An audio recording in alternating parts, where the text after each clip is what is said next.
오늘의 성경 말씀은 마태복음 26장 21절에서 25절까지의 말씀입니다. 우리 다 함께 오늘의 성경 말씀을 읽도록 하겠습니다. 21절. 그들이 먹을 때에 이르시되 내가 진실로 너희에게 이르노니 너희 중에 한 사람이 나를 팔리라 하시니. 22절. 그들이 몹시 근심하여 각각 여짜오되 주여 나는 아니지요. 23절. 대답하여 이르시되 나와 함께 그릇에 손을 넣는 그가 나를 팔리라. 24절. 인자는 자기에 대하여 기록된 대로 가거니와 인자를 파는 그 사람에게는 화가 있으리로다. 그 사람은 차라리 태어나지 아니하였더라면 제게 좋을 뻔하였느니라. 25절. 예수를 파는 유다가 대답하여 이르되 랍비여 나는 아니지요. 대답하시되 내가 말하였도다 하시니라. 아멘. 아멘. 오늘은 이 마태복음 26장 21절에서 26절까지의 말씀, 25절까지의 말씀을 가지고 왜 예수님은 가롯 유다를 제자로 삼으셨나라는 제목으로 하나님의 은혜를 함께 나누도록 하겠습니다. 오늘은 2026년 종려주일입니다. 오늘 종려주일에서 말하는 종려란 뜻은 이제 야자수나무, 팜트리를 말하는 것입니다. 그러니까 나뭇가지를 막 사람들이 팜트리를 흔들면서 예수님이 예루살렘에 입성할 때 이제 호산나 하면서, 호산나라는 뜻은 아시다시피 지금 구원하소서, 나를 구원하소서 그런 뜻이에요. 그러니까 막 그렇게 막 팜까지 흔들면서 예수님을 열렬하게 환영하던 수많은 사람들, 당시에 예루살렘 인구가 20만이 좀 넘었는데요.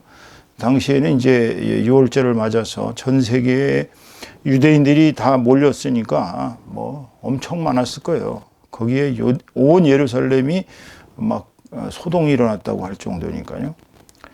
자, 근데 종려주일에 우리가 가장 궁금했던 것 중에 하나는 왜 예수님의 12제자 중에 한 사람인 가롯 유다라는 자가 배신했을까?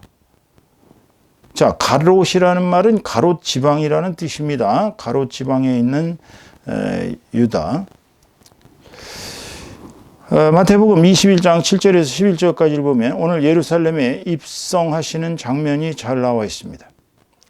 7절부터 쭉 읽습니다. 그냥 나귀와 나귀 새끼를 끌고 와서 자기들의 겉옷을 그 위에 얹음에 예수께서 그 위에 타시니 무리의 대다수는 그들의 겉옷을 길에 펴고 다른 이들은 나뭇가지를 베어 길에 펴고 앞에서 가고 뒤에서 따르는 무리가 소리 높여 이르되 호산나 다윗의 자손이여 찬송하리로다. 주의 이름으로 오시는 이여 가장 높은 곳에서 호산나 하더라. 예수께서 예루살렘에 들어가시니 온 성이 소동하여 이르되 이는 누구냐 하거늘 무리가 이르되 갈릴리 나사렛에서 온 선지자 예수라 하니라.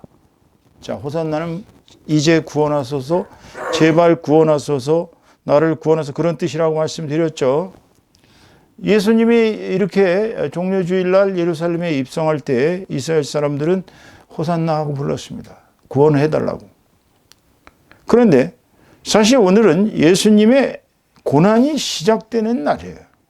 예루살렘에 입성할 때는 영광 속에 입성하셨지만 그 다음부터 일주일간은 내내 고통당하시다 이제 일주일 뒤가 되는 다음 주 부활절날 주님은 부활하시죠.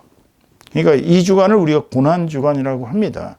그래서 2주간 동안 우리는 주님의 고난을 함께 묵상하면서 주님의 고난에 참여하는 기간입니다. 뭐 그렇다고 어떤 사람처럼 십자가를 등에 지고 그렇게 고난을 이렇게 시연을 하는 사람도 있어요. 어떤 분들은 또 매일 한 끼씩 굶는 분들도 있고요. 어떤 분들은 일주일 내내 SNS를 안 보는, 그러니까 그야말로 이제 SNS 절제하는 기간. 또 어떤 분들은 일주일 내내 술은 전혀 안 먹겠다고 결심해서 절주하시는 분들도 있고요. 여하튼 이 한 주간은 우리가 고난주간으로서 예수님의 고난을 생각하는 주입니다. 아까 여러분 찬송 하실 때 나와 있던 그 사진들 거기에 동영상들 보면 참 얼마나 예수님께서 비참하게 순환을 당하셨는지 잘 볼 수 있죠. 자, 이제 예루살렘에 입성하신 오늘로부터 이제 요일별 행적을 잠깐 살펴볼 필요가 있어요. 종려주일 오늘은 나귀를 타고 백마 타고 오지 않으셨어요. 겸손하시기 때문에 구약 선지자들이 예언한 대로 나귀를 타고 환호 속에서 입성해서 성전을 쭉 둘러보셨습니다. 월요일 날은 성전 청결을 행하시죠. 이게 무슨 얘기냐면 성전에서 장사하는 자들을 노건을 만들어서 노건으로다가 채찍을 만들어서 노건으로 저들을 내쫓으셨어요. 그리고 내 집은 만인이 기도하는 집이라고 말씀하셨거늘 어찌하여 너희들 여기를 장사의 소굴로 만드냐 그러면서 이제 환전상들, 당시에는 이제 짐승들을 사야 되기 때문에 그 짐승들에 대한 걸 돈으로 이렇게 환전하는 사람들이 거기에서 완전히 돛대기 시장을 이루고 있었죠. 그래서 다 내쫓으셨습니다. 그리고 이제 무화과 나무에 이제 열매가 열리지 않은 걸 보시고 시장하셨기 때문에 무화과 나무에 혹시 열매가 있나 하고 가서 보시니까 열매가 없으니까 너는 더 이상 이제 열매를 맺지 못하리라고 저주하셔서 제자들이 다음에 보니까 완전히 메말라 버린 막 그러한 사건이 일어났습니다. 그리고 화요일날 이제 논쟁하십니다. 그러니까 이제 마른 무화과 나무를 보고 제자들이 조금 아까 얘기했듯이 이제 어찌해서 이렇게 무화과가 말랐느냐 그러니까 이제 주님이 성전이 어떻게 다 돌무대기 하나 남지 않고 다 쓰러진다는 없어진다는 그런 성전 심판의 예언과 바리새인들과 치열한 논쟁을 벌입니다. 바리새인들은 예수님을 올가미를 엮기 위해서 여러 가지로 예수님께 논쟁을 벌이지만 한 사람도 예수님께 이긴 사람이 없습니다. 논쟁에서는 아주 우리 예수님이 박사예요. 그냥 그야말로 뭐 꼼짝들을 못합니다. 그리고 마지막 때는 이러이러한 일이 일어날 것이다 라고 마지막 때를 가르치십니다. 이게 화요일 날이셨어요. 수요일 날은 베다니에서 휴식을 취하십니다. 베다니는 예루살렘에서 가까운 곳이에요. 그리고 거기에서 이제 향유 옥합을 깨트린 막달라 마리아의 선행의 이야기가 나오죠. 그 막달라 마리아가 향유 옥합, 지금으로 말하면 약 3천만 원, 노동자들의 한 1년치 봉급에 해당되는 그 어마어마한 향유 옥합을 깨트려서 한 방울만 떨어져도 온 방에 향기가 가득할 텐데 한 옥합을 다 깨가지고 예수님의 머리부터 발끝까지 붓습니다. 그러자 이제 오늘 주인공 가롯 유다가 이제 막달라 마리아를 혼을 내죠. 팔아서 가난한 자들을 줘도 될 텐데 왜 하필이면 그런 걸 낭비하느냐라고. 그러자 주님께서는 놔둬라. 이 여인이 한 일은 복음이 전파되는 곳에서 끝까지 그 선행이 전파될 것이다. 저 여인은 나를 이미 장례식을 준비한 것이다 라고 말씀하십니다. 자, 내일 이제 목요일이죠. 그 다음 날 목요일 날은 최후의 만찬이 있습니다. 오늘 이 말씀은 최후의 만찬 때 하신 말씀들입니다. 최후의 만찬 때는 주님께서 이제 제자도를 보이시죠.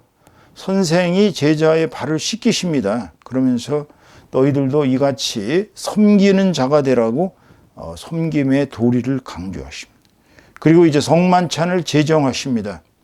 성만찬을 이렇게 제정하셔서 이제 내가 다시 오는 때까지 이를 행하여 나를 기념하라 하시고 떡을 떼어서 그들에게 나눠주셔서 떡을 먹게 하시고 그 다음에는 이제 포도주를 한 잔씩 따라 주시면서 이는 너를 위하여 흘리는 내 피니 이를 먹고 이를 행하여 나를 기념하라. 그래서 이제 성만찬은 세례와 함께, 그러니까 기독교에서 제일 두 가지 제일 중요한 그 의식이 바로 이제 사실은 세례 의식과 이 성만찬 의식입니다. 뭐 결혼 의식이니 뭐 장례 의식이니 이런 건 다 어찌 보면 교회의 제도에 따르는 것일 뿐이고요. 주님께서 직접 제정하신 것은 바로 성만찬과 세례입니다.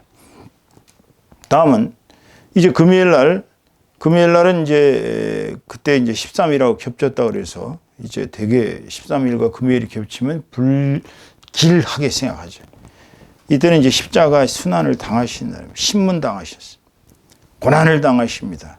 아까 그림에서 보셨듯이, 동영상에서 보셨듯이, 이제 막 이 팔에 손에 그냥 그 무지막지한 대못을 받고 발에 대못을 받고 혹시 뭐 얼마나 참 채찍을 맞으셨는지 온몸이 상처투성이가 되셔갖고 그 거대한 십자가를 지고 골고다 언덕길을 올라가시는 장면을 볼 수 있습니다. 그리고 십자가에 처형당하고 이제 무덤에 8시간인가 그렇게 만에 돌아가시고 이제 무덤에 안장되시죠. 자, 여기 이게 금요일 날입니다. 이제 금요일 날, 그러니까 금요일 날 안장되셨고 토요일 날 무덤 속에 계십니다. 토요일 날 무덤 속에 계셨고 일요일 날 새벽 4시경 미명에 부활하셨습니다.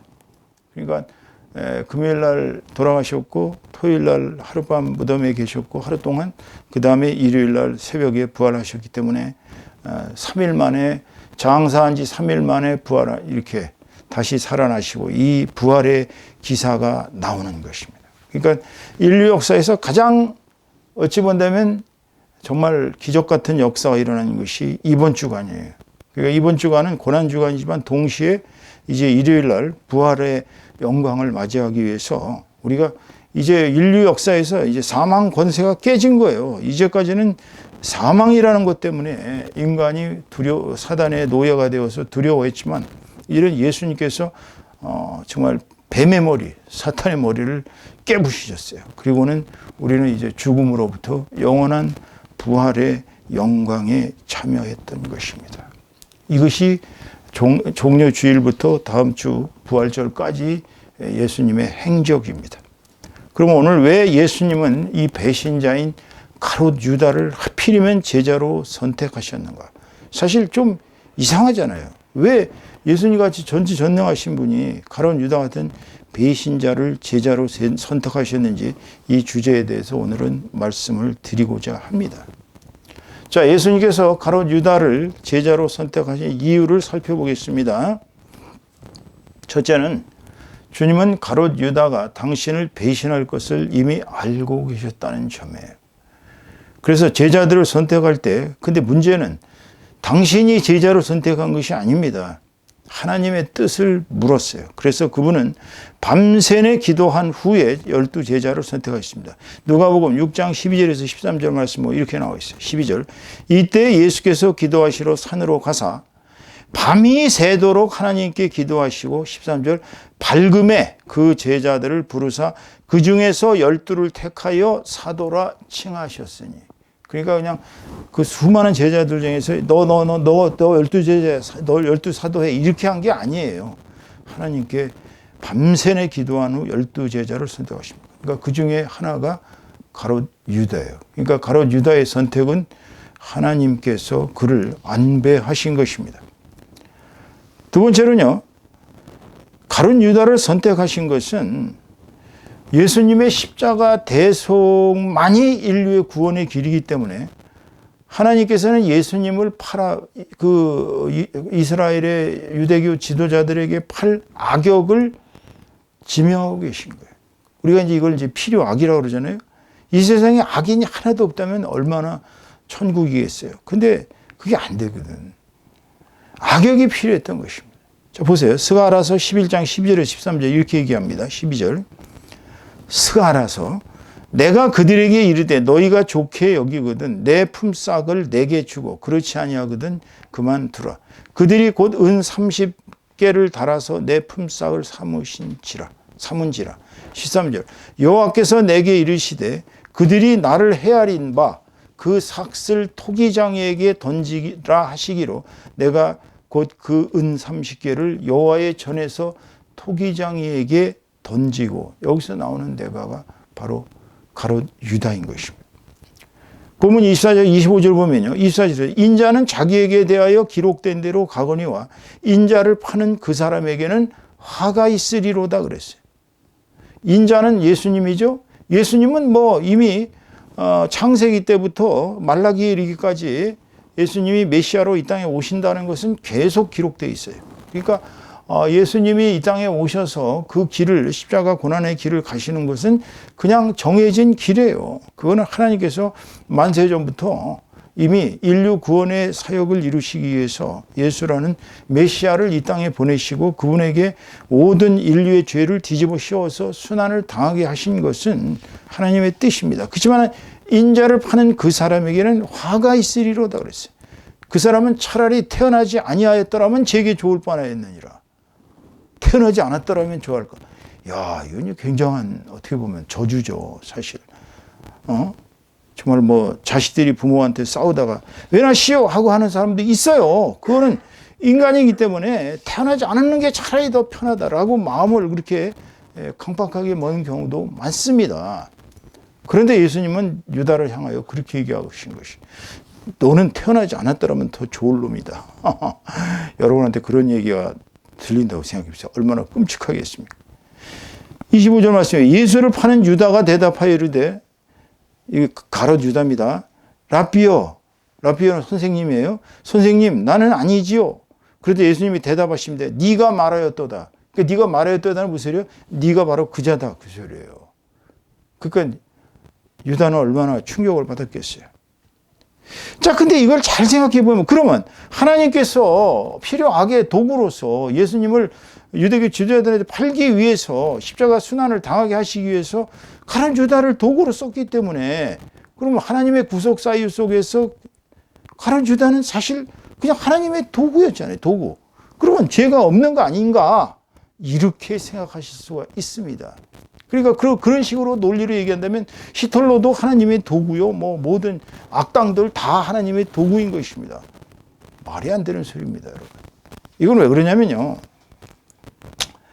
가롯 유다가 3년간을 하나님의 아들, 구세주인 예수 그리스도가 운영하시는 신학대학원, 즉 세미나리에서 그는 훈련을 받았단 말이에요. 공짜로 먹고 공짜로 입고 공짜로 공부하면서 예수님 사역의 현장을 3년간 같이 따라다녔어요. 더더욱이 그는 돈꾀를 다 맡은 사람이에요. 물론 뭐 지금의 교회처럼 헌금하라고 이렇게 바구니를 돌리면서 하지는 않았겠죠. 그렇지만은 수많은 사람들이 아마 그 예수님의 그 사역에 감동 먹은 사람들, 병이 난 사람, 이런 사람들이 아마 제자들에게 상당한 그런 금원을 갖다가 헌금했을 수도 있어요. 그거는. 왜냐면 마음에서 우러나니까. 아, 내가 죽다 살아났는데 가만히 있겠어요. 그런데 그 돈꾀를 맡은 사람이 바로 가롯 유다였어요. 그런데 그 가롯 유다는 사실 구원받을 기회가 없었느냐? 있었어요. 그런 자유의지로 사탄의 노예가 안 될 수도 있었다는 얘기입니다. 여러분, 이 점이 중요한 거예요. 가롯 유다가, 예를 들어서 하나님께서 가롯 유다가 배신할 것이다. 얘를 선택하면 얘가 예수를 갖다 팔 것이고 얘는 이제 지옥으로 떨어질 거야. 이렇게 하지 않으셨어도 가롯 유다는 얼마든지 거기서 회심해서 하나님의 길을 갈 수가 있었습니다. 근데 그는 자유의지로 사탄의 노예가 된 것입니다. 요한복음 13장 27절에 보면 이렇게 나와 있어요. 조각을 받은 후 곧 사탄이 그 속에 들어간지라. 그러니까 예수님이 이 조각을, 여기서 말하는 조각은 떡 조각입니다. 떡은 그 나라식으로 얘기하면 빵이죠. 빵 조각을 이렇게 그릇에 넣는데 그 조각을 받은 그 사람이 바로 가롯 유다인데, 가롯 유다의 속에 사탄이 들어갔다 그래요. 사탄이. 여러분, 이거 정말 중요합니다. 왜냐하면 뒤에 바로 예수님이 이렇게 얘기하셨어요. 예수께서 유다에게 이르시되 네가 하는 일을 속히 하라 하시니. 그러면 예수님이 부추긴 것밖에 안 되잖아요. 예수님이 너 가서 빨리 나 배신해라 이렇게 부추긴 거 같잖아요. 여러분, 하나님은 우리를 로봇으로 만드신 게 아닙니다. 로봇은 정말 인간의 시키는 대로 합니다. 근데 요즘 AI가 문제가 되는 것은, 인공지능이 문제가 되는 것은, 인공지능이 고차원이 되어갖고 이제 인류의 모든 문화, 모든 학문, 모든 과학, 모든 기술, 모든 예술을 AI가 다 흡수해버렸어요, 이미. 그러다 보니까 나중에 빅브라더가 안 나온다고 볼 수가 없는 것입니다. 자칫 잘못하면요, AI가 인류를 모든 거를 다 종합해서 결론을 내리다 보면, 야, 인류는 존재할 가치가 없는 작자들이다. 얘네들은 그냥 보내는 게 낫겠다 싶어 갖고서 AI가 단추를 하나 잘못 누르면 인류는 절멸될 수 있어요, 여러분. 그런데 하나님께서는 그런 로봇으로 우리를 만드신 것이 아니라 자유의지를 주셨다니까요. 우리는 작은 신입니다, 사실. 성경에도 나와 있지만 하나님의 말씀을 받은 자를 우리가 작은 신이라고 얘기했습니다. 또 우리는 작은 예수예요. 우리는 예수 닮아가는, 평생 살아가는 목적 자체가 작은 예수로 살아가는 것입니다. 그러니까 하나님께서는 가룟 유다를 꼭 악인으로 지정하셔서 네가 예수를 팔아라 이렇게 하신 것이 아니에요. 가룟 유다의 속에 사탄이 들어가는 것입니다. 우리가 이거를 조심하셔야 되는 게, 우리가 막 사람을 향해 미움과 분노와 증오 이렇게 살 때 사탄이 들어갑니다, 여러분. 예? 우리가 왜 하나님께서 우리에게 참 사랑의 삶을 살아라, 회개하는 삶을 살아라. 주님은 우리에게 그렇게 가르치셨잖아요. 우리에게 일용할 양식을 주시었고 다만 악에서 구원하옵소서 그래요. 다만 악에서. 그 악이라는 것은요, 순간순간 우리가 자유의지로 악을 선택할 수가 있어요. 그렇기 때문에 가룟 유다는 당시에 예수님의 말을 듣고 예수님의 부추김을 받아서 사단의 앞잡이가 된 것이 아닙니다. 가룟 유다는 끊임없이 예수님을 회의적인 눈으로 바라봤던 거예요. 이 사람이 과연 메시아 맞나? 메시아가 아니라 혹시 이 사람이 좀 사입이 아닌가? 그런 생각을 왜 안 했겠어요? 그러니까 믿음이 약하니까, 그 마음의 믿음이 흔들릴 때는 사단이 들어와서 얘 가짜야, 얘 믿지 마, 이렇게 조종을 합니다. 여러분도 한번 가끔 신앙의 회의가 들 때가 있죠. 회의가 들면 어떤 경우가 일어나요? 아유, 교회 가기 싫은데 오늘 그냥 골프나 치러 가지. 예? 오늘 교회 가기 싫은데 고궁에 놀러 나가자. 그럴 수 있어요, 여러분. 예? 신앙은요, 우리 인간은 흔들리는 갈대입니다. 중심을 가져야 돼요, 중심을. 응? 이래는 어떤 일에서도 하나님께 예배 드리고 하나님을 찬양하고 하나님을 경배하고 그리고 나서 휴식을 취하는 것이 주일 성수다라고 생각해야 되는데, 머릿속에서 사업 생각, 돈 생각, 무슨 생각 흔들려요. 또 인생에서 악이냐 선이냐 이걸 택하는 것은 인간인데 왜 하나님 핑계를 대요? 그 세상을 산다는 건 결국 선과 악 중에서 우리가 자유의지로 선택한 그 선의 결과, 악의 결과로 가는 것입니다. 운명이 결정되는 거예요. 그러니까 우리 인간들을 놔두고요, 우리 인간들은 사단이 계속 한 명 한 명 그 영혼을 지옥으로 끌고 가기 위해서 그는 끔찍하게 우리를 괴롭힙니다. 사실 우리가요 정말 우는 사자 같은 사단의 그 소나기에 놓일 수가 있어요. 그러면 어떻게 해야 돼요? 예수 그리스도에게로 돌아와야 되거든. 그러니까 결국은 우리 인간의 영혼을 놓고 예수 그리스도와 사단이 이렇게 투쟁하는 그 속에서 우리가 어느 쪽으로 갈 것이냐, 예수 쪽으로 갈 것이냐, 사단 쪽으로 갈 것이냐. 가룟 유다는 사단 쪽으로 간 거예요. 그거를 그렇게 표현해 놓은 것이죠. 사단이 들어갔다고. 오늘 설교의 결론을 맺습니다. 우리도 가룟 유다나 마찬가지인 존재들일 수도 있습니다. 여러분, 스스로가 뭐 대단한 베드로나 대단한 요한이나 대단한 야고보와 같은 사도 그런 정도로 생각하지 마세요. 우리 인간은 누구나 다 가룟 유다가 될 수 있습니다. 왜? 지난주 설교에서도 말씀드렸다시피 인간의 본성은 배신의 본성이 강하다고 말씀을 드렸습니다. 왜냐하면 인간은 끊임없이 생존하기 위해서는 자기 이익을 위해서 살아가야 되거든요. 조금만 자기 이익을 이렇게 버리고 도덕을 택한다든지 윤리를 택한다든지 아니면 신앙 노선을 위해서 순교를 각오한다면, 그렇다면 인간은 배신을 이길 수가 있거든요. 그런데 가룟 유다는 그렇게 하지를 못했던 것입니다. 우리가 예수님을 배신하면 우리는 가룟 유다보다 더 불행한 운명으로 떨어질 수 있습니다. 가룟 유다의 운명을 봅시다. 마태복음 20장 3절에서 5절 말씀입니다. 3절, 그때 예수를 판 유다가 그의 정죄됨을 보고 스스로 뉘우쳐 그 은 30을 대제사장들과 장로들에게 도로 갖다 주며 4절, 이르되 내가 무죄한 피를 팔고 죄를 범하였도다 하니 그들이 이르되 그것이 우리에게 무슨 상관이냐, 네가 당하라 하거늘. 5절, 유다가 은을 성소에 던져놓고 물러가서 스스로 목매어 죽은지라. 그러니까 예수님이 죄 없는 분이 정죄당하는 걸 보고 유다는 양심에 정말 괴로웠던 거예요. 그러니까 자결을 했습니다. 그리고 은 30은 성소에 도로 던져놓았어요.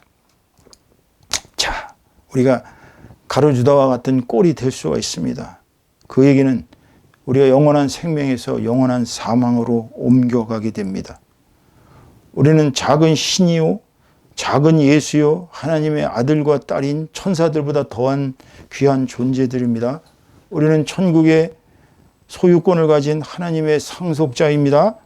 우리는 예수 그리스도 메시아의 형제요, 친구요, 예수님의 제자입니다. 천국의 시민권자예요. 그런데 우리가 예수님을 배신하면, 즉 가롯 유다가 되면 어떻게 되는 거예요? 마귀의 권세에 속한 작은 마귀로 변합니다. 마귀가 되는 거예요. 결국 마귀. 그 다음에는 지옥에 속하는 비참한 자가 되는 것입니다.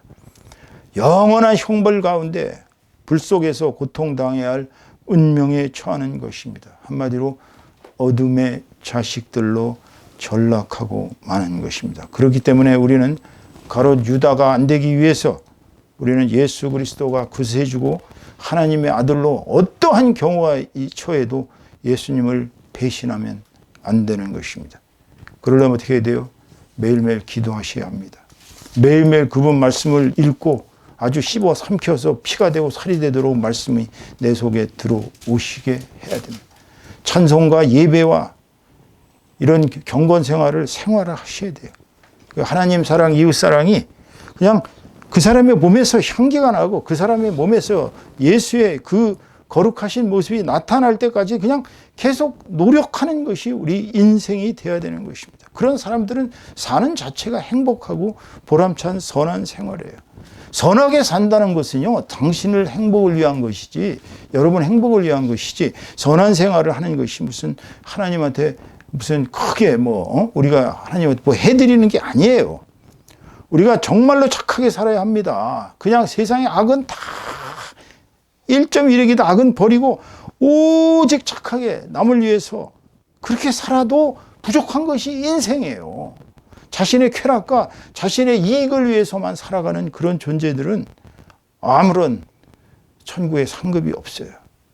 그런데 우리가 악을 멀리하는 것은 결국 우리의 자유의지에 의한 선택이지, 운명론적으로 너는 이렇게 구원받기로 결정된 존재니까 너는 더 이상 노력하지 않아도 돼. 그게 아닙니다, 여러분. 우리는 이제 고난주간, 내일부터 또 고난주간이 시작됩니다. 여러분, 이제 며칠 안 남았어요. 월, 화, 수, 목, 금, 토 6일 남았습니다. 고난주간 6일 남은 기간 동안 마지막까지 그동안 여러분 사순절 기간 동안 경건생활을 하느라고 많이 힘드셨을 줄로 믿습니다. 욕망을 억제하고 주님에게 죄가 되는 일을 억제하고 자신의 욕망을 스스로 쳐서 이기며 경건생활을 하고 성령 충만한 생활을 이어오신 여러분, 주님의 이름으로 축복드립니다. 한 주간 더 같이 잘 참읍시다. 이 고난주간 정말 주님께서 당하신 그 고난을 묵상하면서 하루하루 주님의 고난에 참여하심으로 말미암아 다음 주 일요일날, 주일날 주님의 찬란한 부활의 영광에 참여하는 저와 여러분 다 되시기를 우리 주 예수 그리스도의 이름으로 축원드립니다. 축원드립니다. 기도하시겠습니다. 주님, 그동안 사순절 정말 나름대로 그래도 경건생활하고 주님의 뜻을 묵상하며 주님의 고난에 참여하도록 여기까지 왔습니다. 이제 한 주간 고난주간 남았습니다. 고난주간 동안 더욱더 주님의 순환을 생각하며 저희들의 마음속에 주님을 오직 사모하며 주님의 고난에 참여하는 저희들 다 될 수 있도록 인도하여 주시옵소서. 이 한 주간에 또 경건 생활을 통해 다음 주일날 부활절에 그 거룩하신 또 그 찬란하신 부활의 영광에 참여하는 저희들 다 될 수 있도록 주님 축복하여 주시옵소서. 주께서 모든 걸 이끌어 주실 것을 믿사오며 우리 주 예수 그리스도의 이름 받들어 감사드리며 축복하며 기도 올려드리옵나이다. 아멘, 아멘, 아멘.